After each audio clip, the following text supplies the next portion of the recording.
Hey, good people, and welcome back for another amazing episode of God in Therapy with your favorite therapist, Tara Boddie. And I have a special guest on today, my friend Jody. Jody, say what's up. What's up? How you guys doing out there in social media world? All right, so today we're going to hop right in. We have a special topic. You know that this season has been about love and relationships and marriage. And so today we're going to have a special topic called Love After Love. Love After Love. Because my special guest, Jody, is going to bring us a different insight on those who have love, been in marriages, ended those marriages, and are out here finding love. So before we dive into this great topic, Jody is going to bless us with a prayer today. All right. Lord, I just thank you for this moment. Thank you for this time that you've given us, this moment to even just speak on your grace, on your goodness, on your love. We appreciate you, Holy Spirit. We thank you for guiding us continually, guiding us more. Thank you for the love that you are showing us out here, even as we seek and search for love. And Father, we just thank you. Thank you for Tara. Thank you for this broadcast. We thank you, Lord, that it goes beyond every ear that she's thinking. It goes way beyond that. And I thank you for blessing her hands and everything that she puts her hands to. In Jesus' name, amen. Thank you. An amazing prayer. I think I felt all of that because we want God always in the room. And so I thank you for inviting him. So before I started this podcast this season, I brought everybody in the room, different types of people in stages of their marriage, people who were early in the marriage, people that were dating, people that, had fiancés. And then I wanted to get that aspect from people who were divorced and out here seeking, because you got some people that are divorced and say, I'm good for the rest of my life. That is facts. That was good. That was good for the rest of my life. I don't ever want to do it again. I think I've been called to singleness. But that is not your story. Your story is that you do believe that there's a possibility that God could bring it around again. Well, it's a strong desire. I want to love again. I want to love. There is, and you know it, I have a lot of love to give. Right. But I also think that you don't immediately feel that after you're divorced. You don't immediately feel like I want to jump out of there. Because when I got divorced, I was like, man, I'm done. Right. There's a grieving process. I don't ever want to get married again.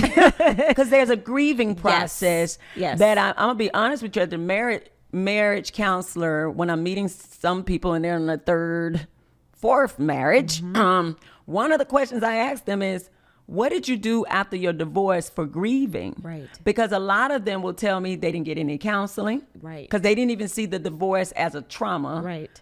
Because they assume that because I wanted the divorce or didn't want it, but we went through it, it was a divorce and it's not a trauma, and they don't deal with it like a trauma. So they don't get any healing. They don't go to counseling. They don't talk it through. And then they say, well, I'm going to try it again with another person. Well, I felt the trauma.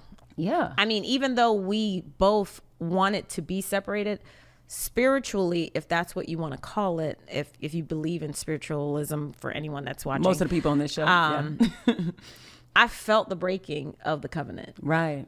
And the form that it took on was sadness and depression and heaviness. Yes.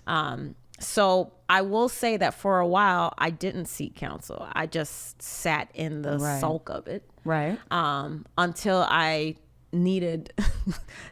realized I should talk to someone. But it wasn't on my own vices that I realized I needed to. I think that everybody's journey takes them to certain people and to certain understandings and I think some people, especially Christians, think that therapy is not a good, well, we got Jesus and Jesus is everything we need. Right. And he's the one that says, a wise man seeks a multitude of counsel. Right. And he is called the great counselor. And so we have tried to break that. I think in this season, in this era, a lot of Christians are realizing God does want me to get counseling. He does not want me to silently suffer through trauma like divorce. A lot of people do not understand that breaking of the covenant. Yes. That divorce is trauma. It is. That will even imprint on the heart, imprint on the mind. And if it's not dealt with, you will drag it into your next relationship. Well, so like for me, speaking of dragging into, one of the feelings that I felt also, one of those feelings of the trauma was that I felt failure. I felt like a failure because this is the biggest relationship, the biggest standard in your life that you have is when I grow up, Right. I'm going to get married and I'm going to have kids. Most of us as kids, that's our thought. Right. But to get married and then to have your marriage fail. Right. That's heavy. That's heavy. Yeah. And to deal with that, to go through that right there is, you have to go through the process of where you feel like you're a failure and work through that. You know what I mean? Right. And trying to work through that, especially if this is your first marriage, you didn't know.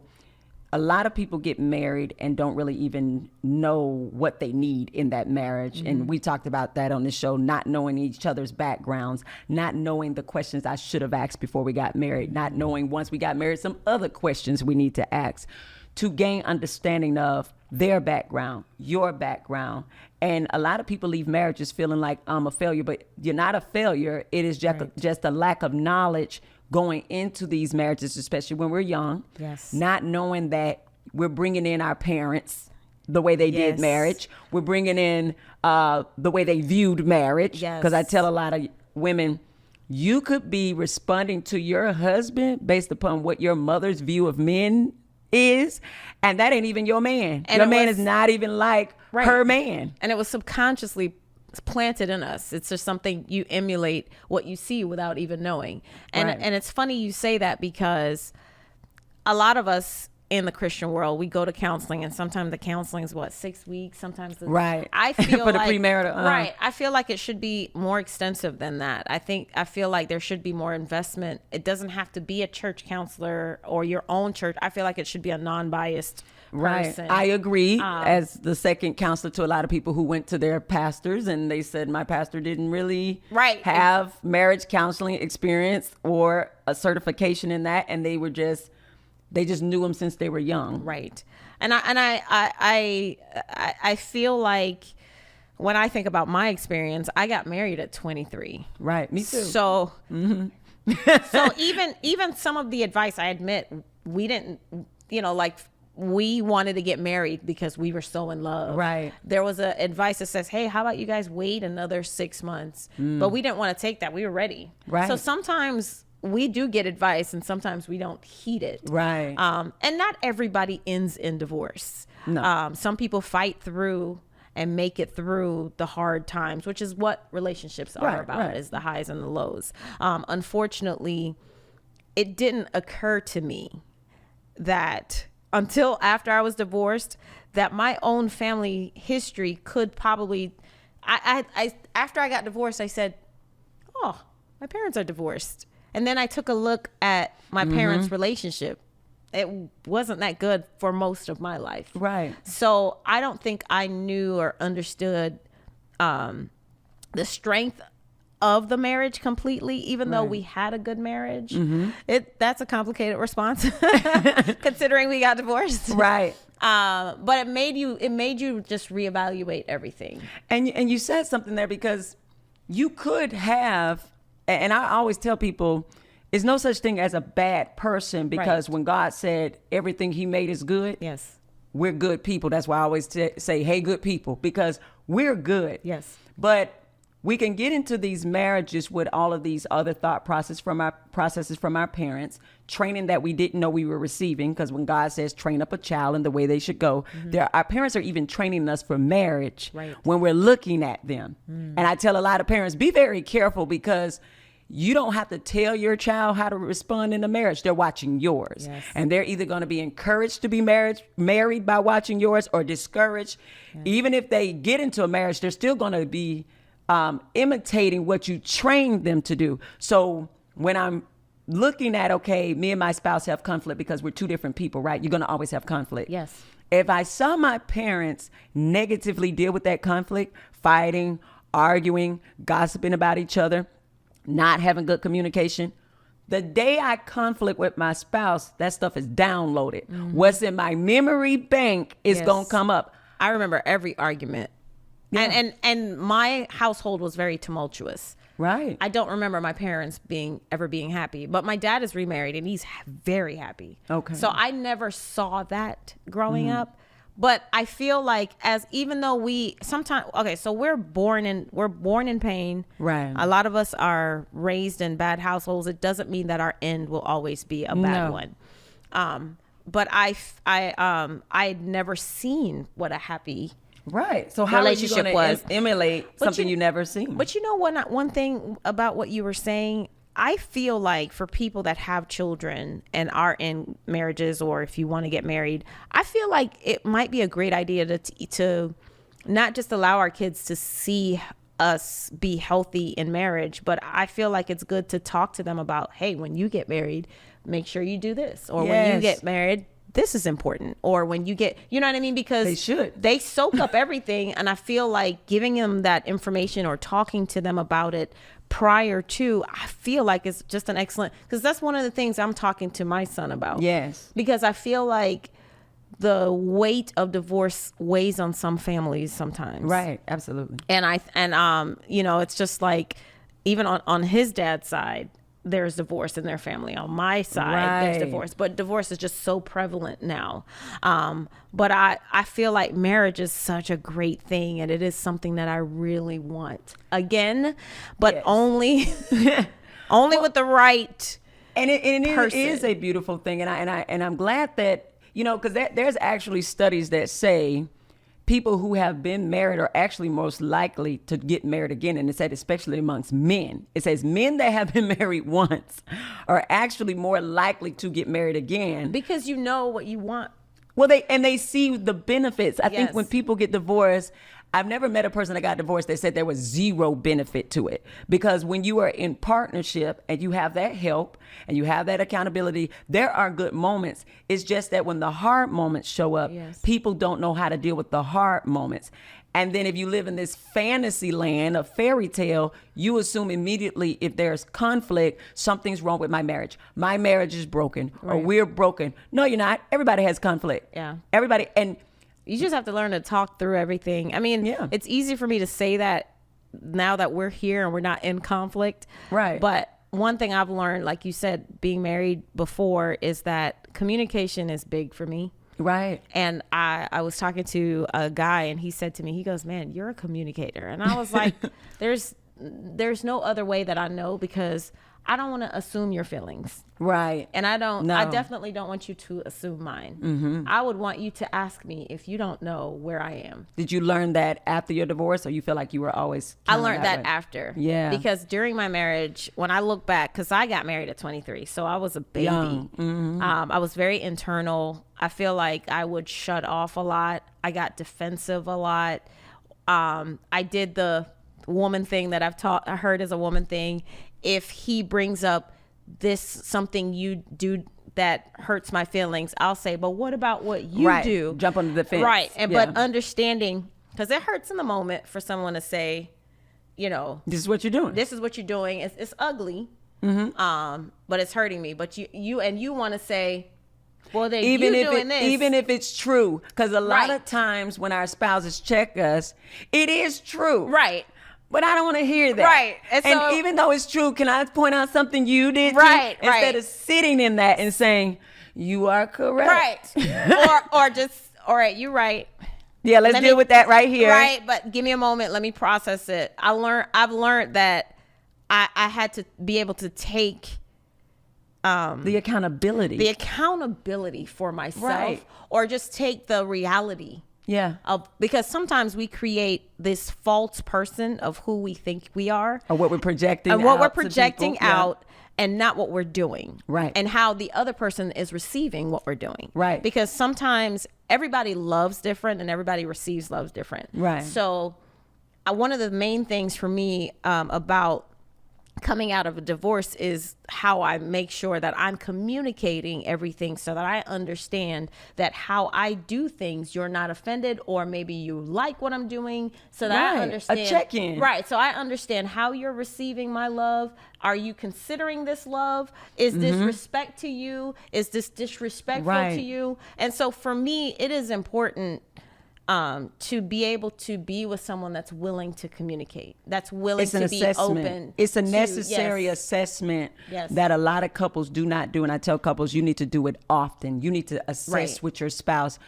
is this working for you? Is our relationship working? Is it something I can do better? Is it something that I'm doing to trigger you and I'm not even aware because I don't know about your childhood traumas? Right. So I don't know that I'm triggering you. So the next level is if they say, yeah, and now you got to deal with the next level of, oh, there is a problem, or, you know, and every relationship has its issues, and some issues are harder than others. Right. Places where maybe you don't even know the answer and you got to deal with it. I remember, I feel like there's a lot of answers you get when you've experienced being married for so long, where you're like, man, I know that once you reach a certain, because I tell people all the time, if it's not a danger to you, you need to fight for your relationship. Amen. Try to fix it as much as you can. And as they say, it is cheaper to keep her. Because I do. Because rent is high. Yeah. Everywhere rent right is now. High. It's cheaper for both of y'all. Yes. If anyone's willing to. I jokingly say I would like to get married so that I can find a financial partner to help me with this rent. Next show. Because it's part of it. My God, you are a financial partner. It's expensive, and some people get married because of the finances, and that's it's that's nothing a whole nother... wrong with it being a part of it, because I do want to. We talked about that on one of our previous shows with single woman Rebecca. Is that it's okay to say, I also want you to be a part of provision for me. It's okay for both people to say, when we're together, we are supposed to do better financially because you are a provider. Yes. So it's okay to say that. It's not the number one goal or priority, but it's okay to be a part of your package, is that I will not suffer financially as a result of connecting with you. But I also feel like it should be okay for both people. Need to be okay with you saying that. If you're uncomfortable with a person telling you that, then maybe that relationship's not for you. Because I'll tell you right now, dating and finding love after marriage in your 40s is one of the most difficult things that I've ever had to experience in my life. Why is it difficult? Because you know some things. I'll tell you what, wisdom. After I got divorced, I was like, oh, I look good. I'm going to go out here. Course. I'm going to get somebody. I'm going to be in a relationship for tomorrow. You know it. And when I tell you that when I stepped out in this sea of dating, the water was... What did Bex call it? Oh, God. They call it trash. Our single people just had names for it. The other single people, they had names. Those names are valid. And they haven't even been married yet. Those names are valid. There's something in the pool. They said it was trash. Yeah. There's something in the pool that it's not chlorine. It's something else. Okay? I put my water in the little sea of dating, the little pool, and it was cold. Because you have all these unknowledgeable people out here trying. Okay, so, all right. So everybody's journey is different. Yes. I got married at 23. I got divorced at 36. I didn't date as much before I got married, so I didn't really know about dating. Right. So I started dating in my 40s, and let me tell you, I don't like it. I've always said I would like 10 of my friends to bring out 10 of their most eligible bachelors, so I can pick one. We talked about this. I'm gonna do a mixer. It'll be easy. I'm getting a mixer. But for me to just like go find someone, and then I tried online dating, Tara. Hold up. Anxiety. I got a friend just met her husband on there. I got a couple of folks now. But it works for people. It's working now. But it's like, how is it not working for me? Come on. Look at your profile. Let me take a look. No, trust me. I did it for a while. I'm not. But you know what? What's funny is I did online dating for a while. I did meet some people on there. Okay. Nice people, not so nice people. It comes with it. Yeah. If you're willing to do it. The parameters are different than when you meet someone in person, right? Because I think when you're dating online, but you filter them out, so you don't have to. Yeah, but when you're dating online, I think the expectation, a real quick blurb, is that people are dating multiple people at the same time. That's not for me. Are they dating or you don't talking know. to? You don't know. Getting to know multiple people at the same time. And that's there's a little gray line. They're getting to know a lot of people. Because people don't like to define that. And some people are comfortable. And so it's difficult. But when you meet someone in person, Jody, they be dating multiple people in person. That's too. true. Yeah, that's true. But the level, it's like there's so many rules to online dating. Can you tell the anxiety? Hey, I'm not in it, so I can't tell you. Can you feel the anxiety that I'm going through right now? Social media. It's not stress. It's stressful. But I know some people who I have counseled couples who met online. And they you really know what? did. I think on that the Holy app, I you got to love- stay off of Christian Mingle. I see a couple of folk getting in, but there's a new one called Holy app. They didn't pay me to say that. It says the Holy app? It's called the Holy app, I would y'all. never go on the Holy saved app. and sanctified. I doubt it.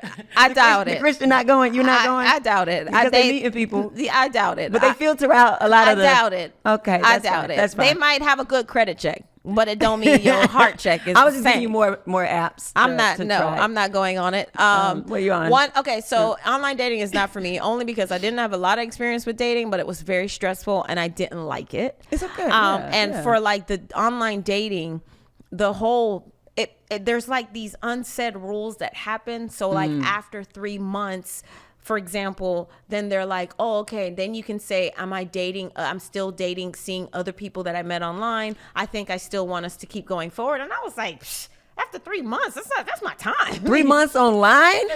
Or just, if you met somebody online, you're dating 3 them, months. and then maybe you're dating, and like after 2 or 3 months, they're like, well, I'm still seeing other people. And it's almost like, it's a lot. It's just...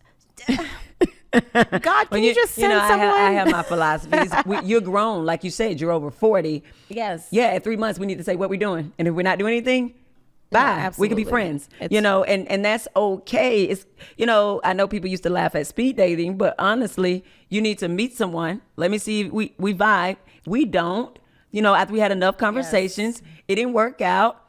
But we're still cool. I'm not going to call you a terrible person because me and you did not vibe. So I don't know what the atmosphere is right now, but it's a different time that we're living in, and people have options. Yeah, they do. And so even though you may Not vibe, good ones. even though you may vibe well with someone equally, right. we like the same things, we like each other, the person may put you on a placehold because there are other They're trying options. to see what else is So out for there, yeah. example, I had this guy told me once, we were dating, and I liked him, and he liked me, and it was Okay. kind of moving in a very good direction. But then not a lot of times, but then something changed, and you can feel the change. And then he would talk in circles. That's when you know things are changing. Ladies, when something changed, something's different. Yeah. Either somebody's there or something's different. And so he gave me like circular answers about different things, and then he kind of disappeared. Well, then he made a reappearance, and someone told me they always come back, and it's so true. They always circle back around. They Well, the other spin thing the didn't block. work out. The other like thing- Nelly spun the block, and now they were like spin the block late. Well, So did you give him a chance when he spun the block? Or? so okay, the way that everything ended, it was a misleading. Right, and he didn't do it the mature way of Right, being honest. because he told me Yeah. that he was going through some things. He had just moved down here from another city. He did physically something was going on, and I was like, oh, okay, I understand. So I had reached out maybe about a month later to say, hey, I'm just checking on you, blah blah blah blah blah. Right. And then he said, oh, okay, it's great, nice to speak to you. I was like, oh, okay, I miss you, I miss talking to you, I miss our Right. conversations. And he was like, I miss our conversations too, but I want to be honest and let you know we were both on the app, and I am dating someone. And he didn't make that clear when we were talking at the time. Right. He goes, I did meet somebody on the app, and I don't see us stopping anytime soon. And I was like, thank you for telling me. Oh, I appreciate that. that's tough. And I immediately backed up. And in my mind, I go, oh, that's what happened when the change happened. Right. Someone else had come in. Fast forward 3 months later, this person starts coming back and texting. Yeah, because the other thing didn't work out. And so they're like, hey, would you like to go out and catch up? I said, sure. By this time, I've already moved on. Meaning, I wasn't interested in this person anymore. So I sat down and I said, sure, we can catch up. No problem. Because I think I had friend zoned this person. So it was like, he would be texting me. I'd be sending funny memes or blah, blah, blah, blah, blah. It wouldn't be, but I can tell he was flirting. So we went out and he was like, I want to be honest with you. I was dating and you are really great. But I just felt like you were so good that I felt like it wasn't right. It wasn't true. And that's one of the things that that was like multiple times that a guy has told me that. You too good to be true, Jody. Like He told me I was an enigma.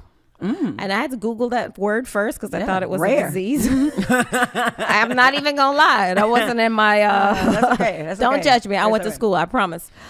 He said I was an enigma and it wasn't a disease, Right. but I found out that it meant that I was a mystery. Yeah. And so he said that I'm expecting, he goes, you're Jamaican. I'm expecting you to become Jamaican. You're also a black woman. I'm expecting all of this. What does that and even like, mean? And he's like, you're just not being that. And he was like, I feel like I'm waiting for you to be this person. And then for him, he was like, I don't know. I just can't, I feel like I can't trust you. And That's I was a lot. like, this That's a is lot. weird. And so I was like, okay. He ghosted me, but out of whatever.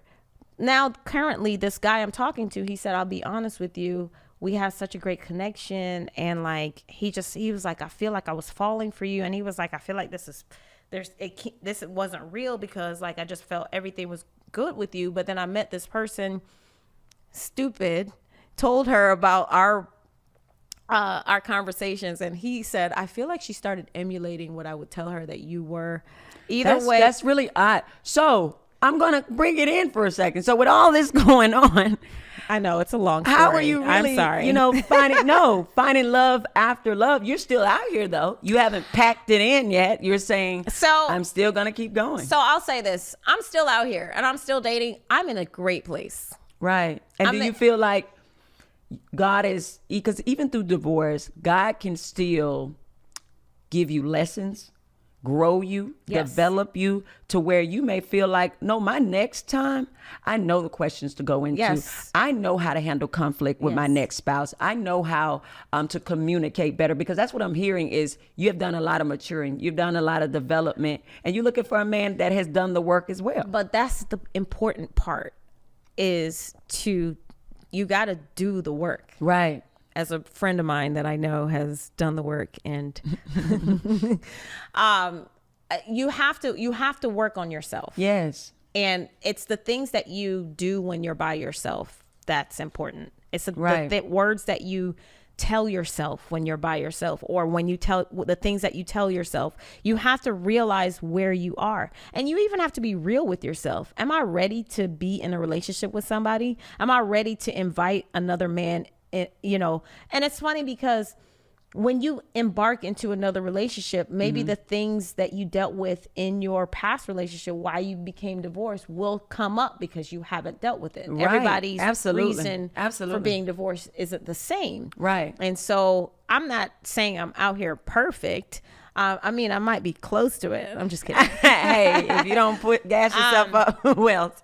But I feel like finding a partner is just so essential to me. It is essential, but you gave the key. The key is making sure you are ready, because God will bring that connection. Yes.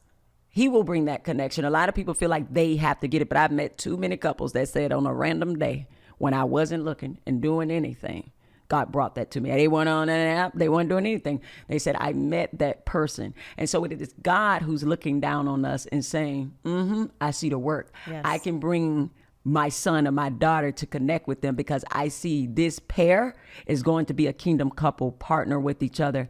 And then you still get that counseling. A lot of people will get a degree in a minute to get a job. And we'll go 4 years on a degree to get a job because we want to be good for the job so we don't get fired. Yes. But we won't give 2 seconds of marriage counseling, premarital, to make sure a life-lasting relationship called marriage is going to work. Yes. And so, my premarital was 6 months. And it still wasn't enough because once we got married, other stuff still came up. But if you think about it, and I don't know if it's a Western philosophy of this side of the world, but think about getting 6 months of counseling for a lifetime relationship just seems very minuscule. Right. If you look but at they it. act like it's too much to do. I want to get married right now. Right. So to invest only 6 months to live forever with someone is probably gonna, because that's what makes it more difficult. And I think that I admire people that take more time. You know what I mean? And I'm not saying there's anything wrong with doing 6 months. I just think that the that's value just should the be placed. foundation. That was just the foundation that they gave us was prayer you know, prayer in the marriage. And that's another episode we're going to have about how important that was. They were talking about what a vow is, what communication is, how to deal with you all's conflict, how to come up with your value system. They could not, 6 months is not going to go through everything we probably will ever face in a marriage. But they said, if you put these fundamental things in place when the issues come up, not if, when the issues come up, this is how you two need to deal with it. You're going to always have to bring it back. And a lot of people don't get that conversation before they marry somebody. This is you two, how you're going to deal, your value system for conflict, your value system for communication. This is how you all need to set these things up, because the storms will come. It is guaranteed. And they told us that. I'm looking like, what storms? They like, keep living. And if you didn't do that before in your marriage, I feel like people go into marriage counseling. People should be like, oh, that's interesting. Oh, I didn't know that about myself. Oh, you know what? I do that. Or, you know what I mean? And it changes the way you look at things.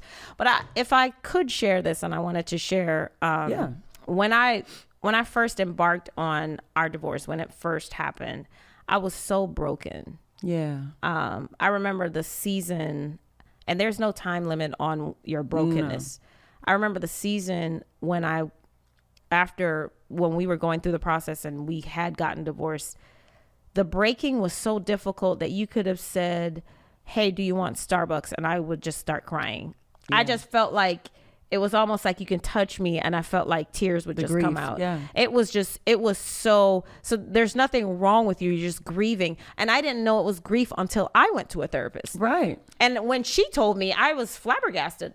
And so, like, when you say it, it's not foreign to me, but it is grieving. She said it's like the death of something. It is the death of something. Yeah. And by the time I'd gotten to her, Tara, she said, you're out here trying to ride the ocean in your lifeboat, and your lifeboat is so raggedy right now, it's not even really holding you up. And that's where I was. I waited till I couldn't I couldn't sustain myself in my lifeboat. My lifeboat I'd gotten in the lifeboat from getting divorced, but then I stayed in my lifeboat. Right. And so she was the one that really helped me see that I needed to deal. And I remember one call, I just did nothing but cry. Yeah, I cried, and I was like, I am so sorry, in like the first 2 minutes. That's good. I love it when my clients cry, because get it out. Grieve. Please grieve properly. And so and it's definitely a process. And then they took me through my childhood. Yes. They took me through things that weren't really relational. How did you see when did your father approve of things? How did he react to you when you did something good? Did he give, like, so it showed up in your marriage without even seeing that connection. So my dad, who's a pastor, I called him and I said, Daddy, I'm in therapy. And so his initials said, well, why are you in therapy? You just need to read your word. God's got you. And I said, you're right. He does have me. I said, in therapy. But I had to. He has you in therapy. I said, but to be closer to the situation, I said, but Daddy, we talked about my childhood, and we had to talk about just different things and immediately he got silent. And he says, I hear you. He says, no problem. He said, go ahead and do that. And, you know, just make sure you keep God. And so it was more like an understanding, like, we are spiritual, but we live in a very physical world. Right. But God is with me every day, no matter where I am. So I need to understand how to operate with my friends, with my spouse, with my kids. Yes. I need to know how to clean my kitchen. I need to know how to cook. I need to know how to walk through my door. I need to know how to go to work. Right. So even though I'm maybe a pastor and I'm preaching to a flock, I need to know how to go home and relate to my wife. Amen. And so, and even just a side note, as a minister's kid or a pastor's kid, I didn't get the family aspect. It was just ministry. And I think that this is a whole nother topic, but you know, that's another thing. But it showed up. It showed up for you, and it had a lot of effect on you and your marriage. And I just want, other people to know out there, don't shame yourself, feel guilty about your divorces. A lot of this stuff, and you've been so good and eloquent to explain the connection between the trauma, the early stages, how it showed up, but you're not broken and scarred. You understood it. You can give grace to your ex, I'm sure, because you realize they had their stuff. Both of y'all walked in with stuff. And so divorce does happen. but God can still give you love after love. Yes. And I actually just love hearing you that you're out here, even though we're laughing about it, the stuff in the pool. Yes. You are doing a great job to allow God to still bless you. Yes. And so for our viewers, before we sign off, can you give me pretty much your advice to a person that is out here? They are seeking that new blessing from the Lord. Just what is their heart posture? What do you feel should be their heart posture in this season? One of the most important things is to just maintain your relationship with God. Mm-hmm. Do things you want to do. Don't really focus on, oh my God, I got to find a man. Oh my God, I got to find a man. Oh my God, I got to find a man. Right. Because I'm dating, but it doesn't mean that this is the person I'm going to be with. Right. I'm in a great place, but it took me a while to get to that great place. But I'm always constantly reminded that when I forget to spend time with God, something comes up and God's, all right, you didn't, Lord, forgive me. Right. I didn't read. You got to fill your spirit. Even for those hard times. And I know that sometimes out here as single people, we want love. We all want love. Right. And so for those nights where you're like, man, Christmas is here. Right. I want to have my matching pajamas too. You know what I'm saying? This year, I'm just going to have no pajamas. We're going to be dressed up. Right. Hey. You know what I mean? So it's a process, but always remember that you are important. Mm-hmm. And one of those things, as I'm pointing this out, is that I realized that everything that I did in my marriage, I did for my husband, and I wasn't doing it for myself. I wasn't doing things. I wasn't, I wasn't as important. And so right. in this Your season, self-value. right. Mm-hmm. For my self-value. And so in this season, I realized, oh, well, you need to do this for you. Oh, you need to do this. You're important too. You know what I mean? Because sometimes we're married. We're used to catering to someone because that's what you're supposed to do. But then now that you're single, what are you doing to elevate the person that you are? You know what I mean? And just making sure that you're in a good space. I love it. I love it. Thank you so much, Jody, for being on the show today. I know y'all got something out of that. Amen. So this has been Tara Boddie and my friend Jody for God in Therapy. Y'all take care.